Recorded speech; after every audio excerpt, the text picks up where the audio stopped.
Hi friends and companions along this path of spiritual practice. One of the more familiar Zen Buddhist koans is taken from the collection Mumungwan, case number 41. It's about the legendary founder of Chinese Zen Buddhism, Bodhidharma. Bodhidharma is said to have come from South Asia to China around the year 500. And the koan says that Bodhidharma was meditating facing the wall, which was his usual practice. When outside, a disciple, a Chinese disciple by the name of Hui Ke, stood in the snow, asking Bodhidharma to pacify his restless mind. And Hui Ke, to demonstrate his seriousness and determination, cut off his arm. Bodhidharma replied, "Go and bring me your mind so that I may put it to rest." Hui Ke departed and returned thereafter and said to Bodhidharma, "I've searched everywhere for my mind, but I have not been able to find it." To which Bodhidharma replied, "There, I've put your mind at rest." Hui Ke awakened and found liberation from his restless and anxious mind. That's the koan, that's the story. And you and I, we personally recognize this story. We may not have cut off an arm or leg, but we know what restlessness and anxiety and worry and even anguish can do to disfigure us. And in the search for this pacified mind, we know the lengths that we have gone to disfigure not only ourselves, but our integrity, our relationship with other people. We know what this restlessness can do to us. This koan is asking, what is this restless mind? What does it mean that Hui Ke looked and looked, but could not find this mind? Even further, what does it mean when not finding this mind is actually the finding of peace? What is this koan pointing out? And I love that word, pointing. In many ways, all koans are trying to point out something. They're pointing to something and asking us to pay attention. There's a special category of words that some of you may recall from studying the English grammar. This category of words like I, you, here, there, now, then, this, that. These words are part of that category called indexicals. There are words like someone's name, Siddhartha, Abraham Lincoln, Malcolm X, Ida B. Wells. These names, no matter what context they are used in, they refer to the same person, the same thing. But indexical words like I, you, this, that, now, then, they find their meaning only within the context or the situation when those words are being uttered. An indexical only is understood when you are in that moment and you know how the user of that word is intending for that word to mean.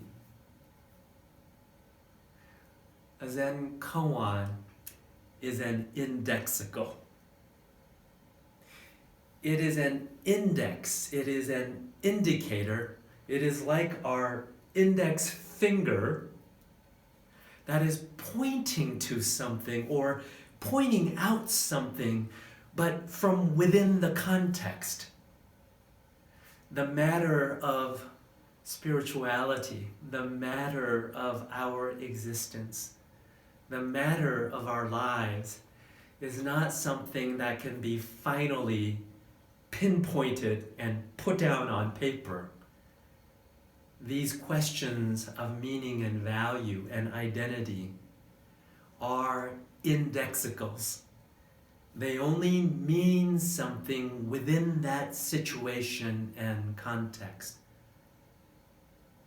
Case number 41, this Zen koan is an indexical.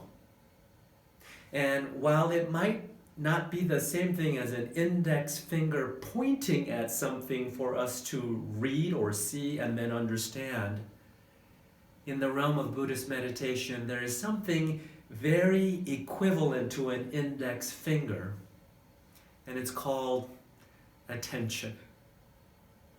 This koan and Bodhidharma within the koan is asking Huike and you and me to go and search for this restless mind, to step into our anxiety, our worry, our anguish, our doubts.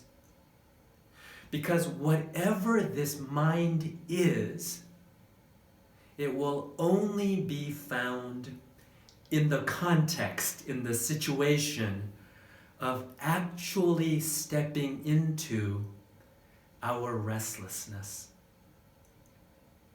This is why, friends, we cannot talk simply about spiritual practice or about meditation. It can only be understood, it can only be felt in the intimate participation of doing it. As we step into this koan, like Huike, we are asked to step into this restlessness of mind, to experience it.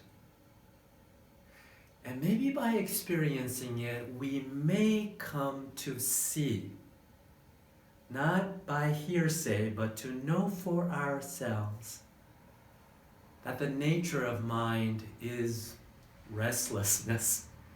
It is ceaselessly moving and roving around everywhere, thinking and analyzing and judging. And it does this endlessly.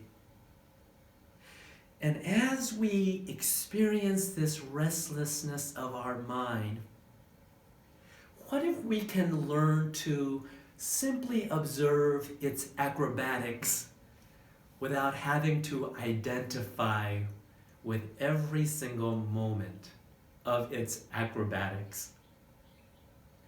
And what if we, with practice, we come to a point where we are no longer threatened by this restless and anxious and troubled mind, because we have learned not to take every one of its stories so seriously. Bodhidharma is asking Huike and all of us to go and search for this mind. And like Huike, we may return to Bodhidharma and say, we have searched and searched, but we can pinpoint this mind. And by not being able to pinpoint it, we might come to be freed of it. And so, friends, we continue with our meditation practice.